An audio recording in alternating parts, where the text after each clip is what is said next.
All right. Well, good morning, everyone. Thank you so much for being with us here in the Monroe County office building.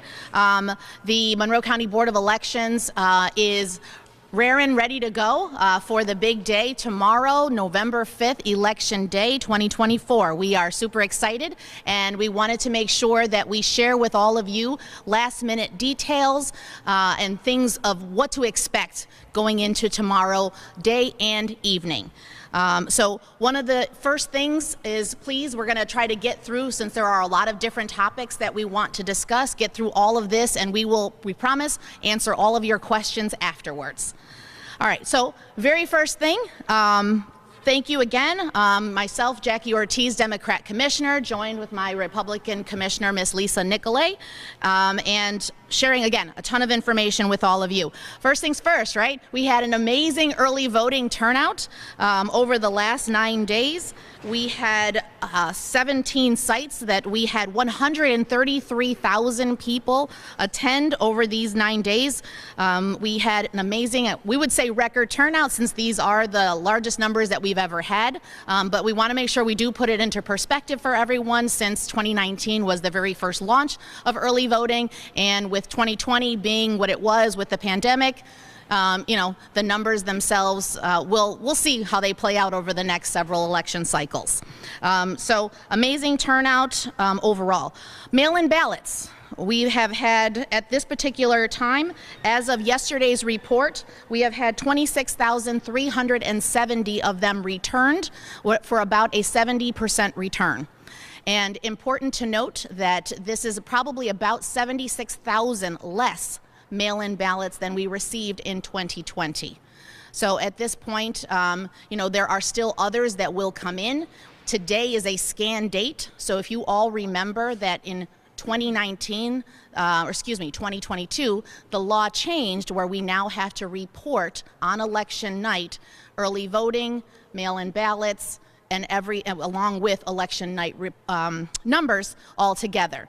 That being said, the first scan date was the first day before early voting. The second is today. So actually right now our team is over at our second location, and they are scanning ballots that have been canvassed through October 31st.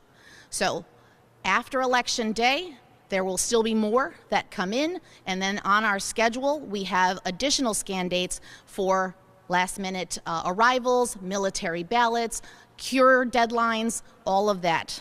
So very important to note that it's not over until it's over. And so that is kind of where we are at the moment for early voting with mail-in ballots. And I'm going to turn it over to my counterpart that will talk about a few other topics as we move through today's conference. So thank you so much. Good morning, everyone. Thanks for being here. A lot of people are asking about turnout prediction. So obviously these are just predictions, but right now, as of this morning, and this is posted on our website, we have 499,763 registered voters in Monroe County, and that is the most we've ever had in our history. So based on that number, if we had a 70% turnout, Jackie and I kind of estimate somewhere between 70 and 80%, because that's typical for a presidential year. If you subtract the people who have already chosen to vote early and those who have sent in a mail-in ballot, at 70%, we'd have about 188,000 people voting tomorrow. If it's 75%, it goes up to about 213,000 people. And if it's 80% of that highest ever registered number, we'll have about 238,000 people show up to vote tomorrow at 215 different sites across the county. That would average about 1,100 people per site for the 15-hour day. It's about 74 people per hour, and I can say with great confidence that our election inspectors and our site managers are ready to roll, and that will be a task that will be easily accomplished by the end of tomorrow. There will be highs and lows, obviously, in voting. There's lots of folks that like to go first thing in the morning. Some people stop on their way home from work, and obviously the lunch hour is busy. So if you're trying to avoid a busier time, avoid those 3 times. But in general, we don't expect long lines because of the great turnout for early voting and absentee balloting. If you are planning to vote tomorrow because you haven't already, please check our website. know exactly where you're going, because it's not like early voting. You have to go to your assigned location. So check our website. That green tab right there will show you how to find your information that's unique to you or your people in your household, and where to vote, and also who's on your ballot. You can click on there and see a sample ballot, so you'll know and hopefully be prepared for what you are going to see live tomorrow when you go and vote. If you arrive at a polling location and you are told that you are inactive, or you are a purged voter, or any other oddity that they just don't say, oh, yep, here you are, Lisa Nicolay, here's your ballot, great. You will be offered an affidavit ballot, so that no one should be turned away from any polling location. They might tell you that you're at the wrong location and advise you to go to the correct location, but if you don't choose to do that, they will give you an affidavit ballot, and that is your option at that point tomorrow. So I'm going to pass it back to Jackie. Okay, good. All right, just to reiterate a couple of the things. So locations, everyone should have received a postcard, a lovely famous postcard, that the election poll site that is on the top of your card is specifically for tomorrow. That is where you need to go in order to participate and cast your ballot from 6 a.m. to 9 p.m. Please do not assume that your poll site is exactly what it previously was. We do our very best to try to maintain consistency from one election cycle to the next, but things happen and we are forced many times to have to make a change here or there. So please read the postcard and make sure that you know where you're headed out to tomorrow morning. Again, those times are 6 a.m. to 9 p.m. There are a number of different resources that we will have available at the poll sites for folks. We did talk about it at a previous conference, but extremely important that we provide access to everyone. And so we have several locations that are deemed interpreting sites, if you will. Monroe County is required to provide Spanish language capabilities, and we will have that at well over 100 sites with human beings, if you will, interpreters. But on top of that, because we believe very much in access, the Board of Elections has spent a significant number of resources on what we call our language access devices, which not only provide the required Spanish language, it will also provide American Sign Language and several hundred other languages. So in the event a voter is in need of that type of assistance, please know that it does exist, and there is one at all 215 locations tomorrow. So again, it is very important to us that we are serving everyone, and we continue to improve and do our very best. I will now hand it again back over to Lisa, who will talk about security and a couple of other topics. Yeah, so I know this has been important to voters and election inspectors, and obviously us, of course. We are very comfortable that there should be no issues tomorrow with anyone who is participating in an election day. We have a great relationship that Jackie started with our local law enforcement and our county security. So RPD, Monroe County sheriffs, and even the town and villages that have their own police departments are fully aware of all of our 215 locations. They will be kind of giving them special attention, driving by, making sure that there's not issues. And of course, our inspectors and our voters should know that if they feel that there is something that they want to say, they see something, they should say something. Whether that is just sharing it with the site manager that's at the location, or calling us here at the Board of Elections, or dialing 911. We have empowered our staff to do that, make those decisions. We don't want to have any issues tomorrow, and we don't predict that there will be any. As you know, we've talked before about ballot safety and security. In addition to our normal 3 ways we save the information, we will have a police officer stationed here tomorrow night and a sheriff's deputy stationed at our other location, just to make sure that our staff is safe and that the ballots being collected and the information being collected is also being protected and safe. So we're prepared as best we can, and Jackie's going to talk about election night reporting. Okay. All right, so election night reporting, right? So we go through all of this, right, the voters, whether early voting, mail-in ballots, election day, it all culminates here at the end at 9 p.m. tomorrow evening. And we wanted to make sure that we made you all aware that it will look different tomorrow night. As you all are aware, we have been diligently moving forward on acquiring new equipment, new software, and the state has certified new options for us, and we have selected a new vendor as well as machines and software, but those will be actually launched next year in 2025. So this last election cycle is going to be what we call a transition cycle for everyone. As we move away from the antiquated systems, from the old to new, this election cycle, again, it will look different. We are calling it a transition, and we wanted to make sure that everyone is understanding of what to expect come tomorrow, not only on the report being different, but also visually what it will look like and how you will run through that particular process. So we are here, we are going to give you an actual demo of what to expect, and Lisa will actually walk all of us through each of the steps and what that will look like for everyone. Okay, so first of all, the polls close at 9 p.m. tomorrow. If you are in line before 9 p.m., you will be allowed to vote. If you show up at 2 minutes after 9, you're going to be turned away. So get in before 9 p.m. to vote. The reason I share that is because we have had lines over early voting. If you got in line before we closed the polls, we stayed open so that you could vote. I say that because at 9 p.m. tomorrow, it's not going to be like shut it down and give me the results, right? It's going to be make sure your line is emptied, make sure everybody had the opportunity to vote. So it is going to take a little bit longer from the start. This is what, I'm going to keep talking and move, but this is what it's going to look like. The first thing that you will see for election night reporting is a zero report.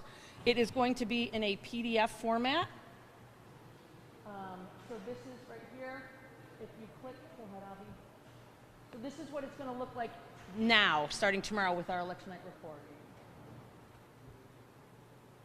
Okay, so there's unofficial results. As you can see, it's going to have every candidate listed, every contest from top to bottom, and everything right here is zero report, right? 0, 0, 0 out of 100. Because this is to show that we're starting clean, right? And then as we get information, I'm going to guess that the first one is not going to be up on our website until 9:45 or 10 p.m.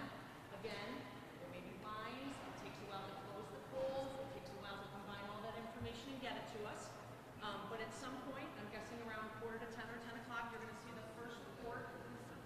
Okay. And it is going to look exactly like this, except it's going to have results.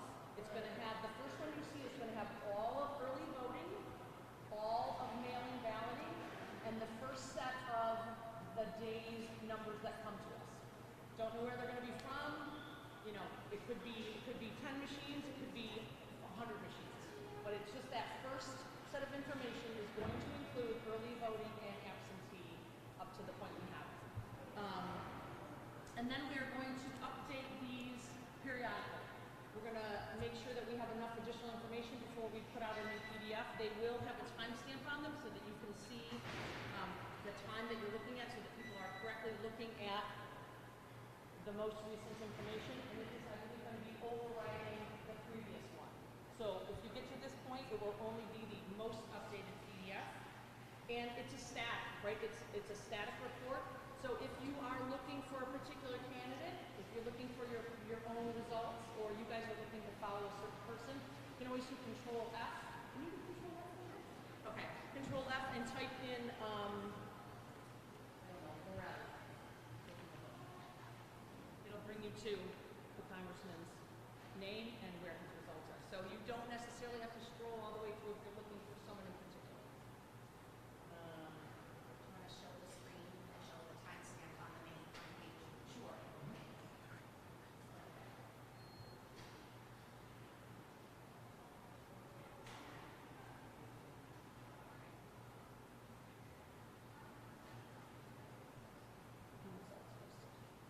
So that's going to show you that you're looking at the correct thing. You know, in general, people don't like change. In general, it's a very exciting night for people, and they put put a lot of effort into, trying to win these races. But this is the best way Jackie and I have decided to relay accurate and timely information. All right. So again, we know that everyone is going to have their eyes right here. Please continue to check that timestamp. It will show on the report, just as Lisa stated, but it will also show right there on that front page. So if it says 9:45, then could be 10:03 or 10:15. Continuously check that. We did put on the website there for your best experience. Please ensure that you are using your Google Chrome browser. If you have a different one, it could be a download versus an automatic update. So again, please make sure that whatever browser you are using, that you understand how it works. And again, for best results, Google Chrome on that.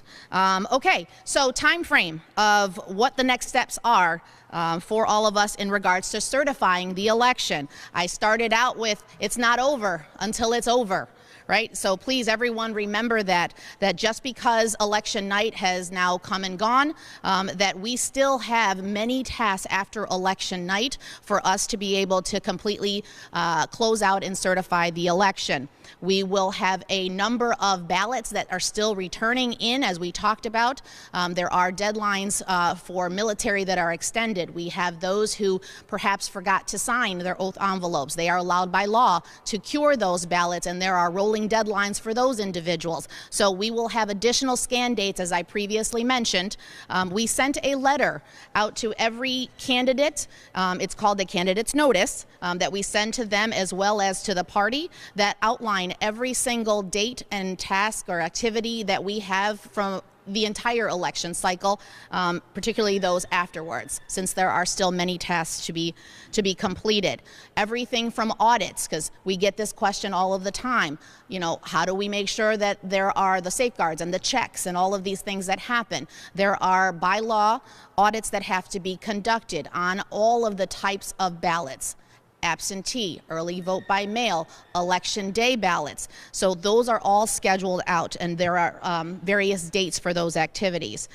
We also have a number of additional things that when we compare numbers from election night to the duplicate cards that Lisa always talks about when we have multiple ways that we are gathering the data. There is that physical comparison that happens from election night to the additional data and records that we have. So if anyone is interested in what those specific tasks are, the dates, we are happy to share those with you. And again, we are sharing all of this because we think it's important that, again, if there are any close races, that, again, people understand that there are many tasks thereafter, and by law, we must certify no later than November 27th. So there is still a very long window after Election Day that we want people to be aware of. So I think that was really it for us. There was a lot of information we shared, and we are happy to answer any questions that you may have.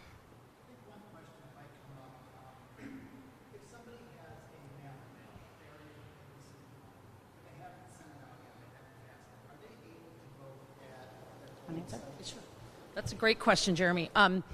They are allowed to vote at a polling location. However, they will not be given a machine ballot. They will be given an affidavit ballot. New York State changed the law a few years ago where if you chose to vote by mail, that was your path to voting.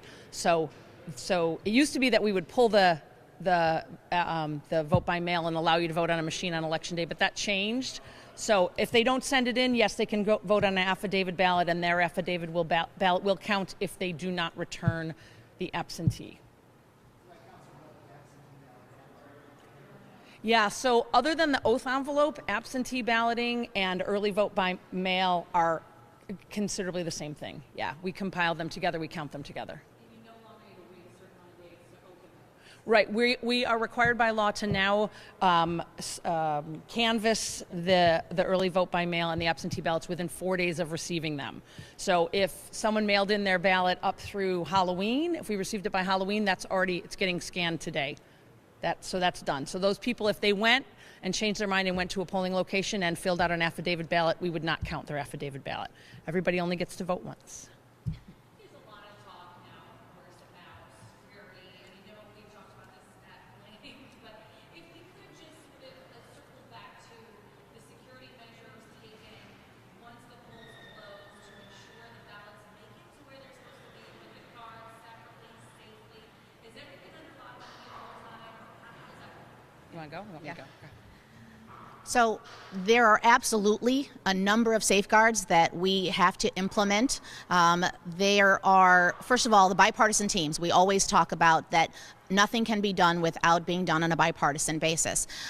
Every machine, every card that is assigned to a polling site is listed and determined in our system, barcoded and sealed, and we know exactly what is where and what has been returned, and we keep track of that obviously meticulously. As things go out and come back, we do the comparison of those barcodes and the seals, and as they come in, we're obviously scanning them in, if you will, so we know what's also outstanding at any particular time based on the site and the very specific machine number.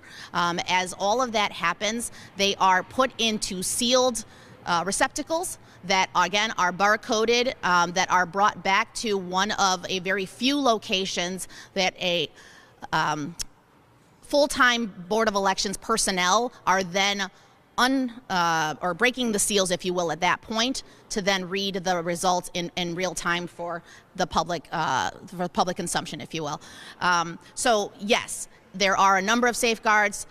They are brought directly to the personnel and the staff here. They are read, and the remaining, the physical ballots, the receipt tape, and the additional cards are also put together, sealed, and they are brought directly to the Henrietta location, where again, our staff is making sure that all of those things are under lock and key in a bipartisan fashion. Yeah. Yeah.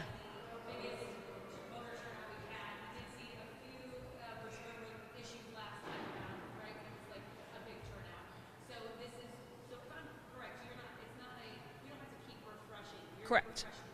Correct. Yep.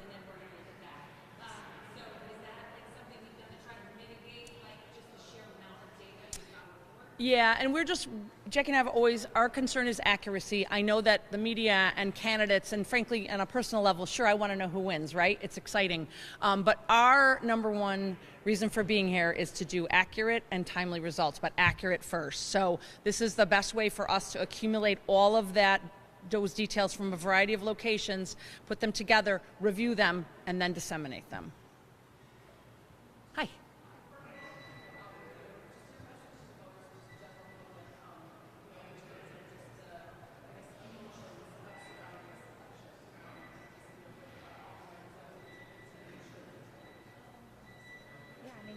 Sure. So, you know, when we started early voting, we got a lot of these same questions, but I will be perfectly honest with you. We had very few instances of electioneering or people being disruptive. Very few. I would say less than a handful. And the election inspectors and frankly other voters nip it right in the butt. Like, you can't wear that hat, you shouldn't be talking about that in line, you know, those kinds of things. We've also seen some great camaraderie. I got a phone call during early voting, I don't know which day, but somebody said, a voter, can I buy pizza for the people in line with me? I'm like, oh, we're tailgating now at early voting. This is fantastic, right? So, I don't know, they don't know who they're in line with, a Democrat, you know, other than visually seeing how old somebody is or whatever. Like, so there is this kind of, I feel here like this camaraderie of like, we're all going to vote how we want, and hopefully we're all going to respect the results when it's all over. So.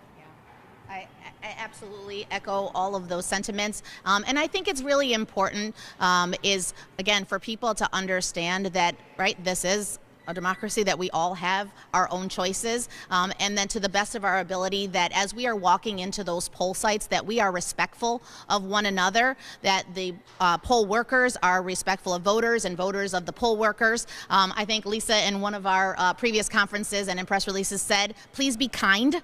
It is a long day for everyone involved, voters and poll workers and our staff. And, we want to make media. And the media. And that, we want to make sure that everyone has a positive experience. And that we ask people that no matter, where you fall in regards to your choices, is that you keep that to yourself, right? They're anonymous ballots for a reason. And that, we all have different political philosophies on things. And so we ask you please to kind of get in and get out and make sure that in the end we're all just looking at the results here and, going to move forward as one unit thereafter.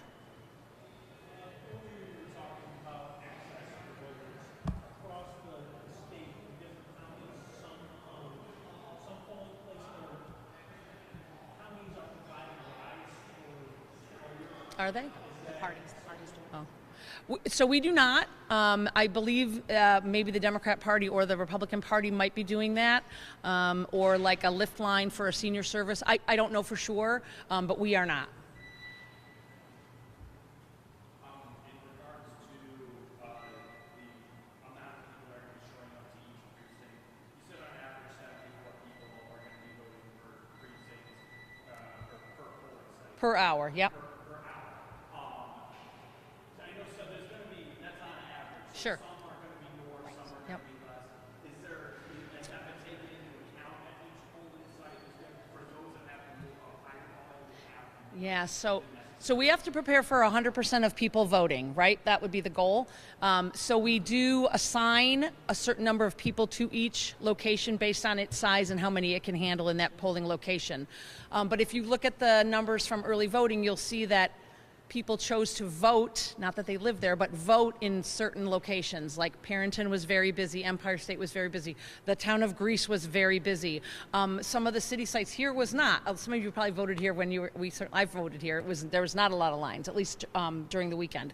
So we do our best to predict where people are going to go, but frankly, it's kind of a crapshoot because everybody could show up in one neighborhood and not the other, or also depending on, who lives there. And if they're picking their kids up from school and dropping them off at practice, they're going to squeeze in between, or they're going to go first thing in the morning because it's what they've always done, and then they go to lunch with or breakfast with their spouse. Like, we hear all these kinds of stories, right? So, we'll just be as fully prepared as we can and ask you just to be patient and kind when you're waiting in line if you are. Yeah.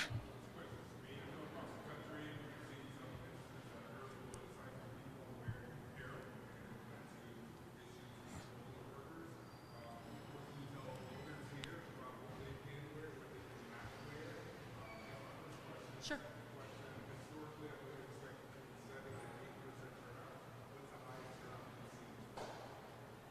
Okay, so we'll take the first question, and it is all prescribed by law, right? There are a number of guidelines that are set out when voting is occurring. Within 100 feet of a polling site, there are a number of restrictions, if you will, and you just mentioned apparel. So electioneering is prohibited by election law and essentially says that you cannot display any name of a candidate and or party, as well as directionals, if you will, on how to vote, for example, yes, no on propositions.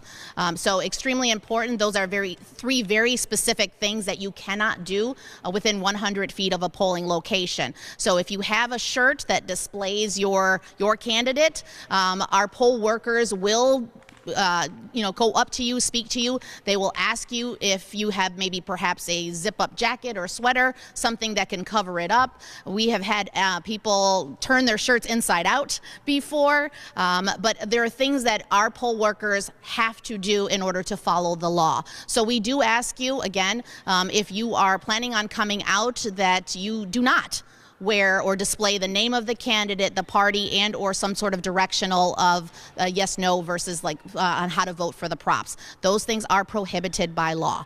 Now, expression is different than electioneering, right? So if there are other phrases or things that, you are in support of, that is different, right? If you are not sure, feel free to call us and we are happy to direct you. But the poll workers will address things as people come into the poll sites. And I'll give it back to Lisa when we talk about the highest numbers in terms of general elections here for presidentials. Yeah, so it looks like this only goes back to 2009, but in 2020 we had 78% turnout, and in 2016 we had 76% turnout. And then in 2012, around 76% turnout as well. So it definitely is much higher for a presidential election. And those percentages were based on a smaller number of registered voters. So even if the turnout is lower, the percentage is lower, which it might be, the number of people voting might still be higher. The AG put out a release today about her hotline that she has if there's issues. Do those funnel down to you, or Oh, if yes. there's issues, should people call you directly? Do you have extra staff on to handle that? Yeah, great question. So I would say if you have an issue and you are at the polling location and something happens, ask for a site manager. There's a site chair right there. They can take care of it. If they can't, they're going to reach out to the next level and eventually to us. If someone's not comfortable saying something right when they're in the polling location, when you're done, call the office on your cell phone, or when you get home, give us a call. I'd rather nip it in the bud. I'd rather correct it immediately so it doesn't affect additional voters. You certainly are welcome to call the hotline, but then it's going to go like this and trickle down to us, and it could be hours later, and then other than correct it in the future, we can't handle it right away. So we're happy to take those calls. We do Yes. take those calls all day. Yes, and I, again, will reinforce all of that. Lisa and I are no strangers to going to poll sites ourselves, and many times we will go together to deal with an issue. We ask people that if there is an issue, we need it reported in real time here locally. We cannot do anything about whatever a situation is if we are not aware of what's happening. So please give us a call, let us know, give us a chance to correct whatever might be occurring and or explain, and I guarantee you that if our team can't handle it, that Lisa and I will make sure that we do. Anybody else? All right. Thank you so much. Thank you, everybody. And we can't wait for Thanksgiving.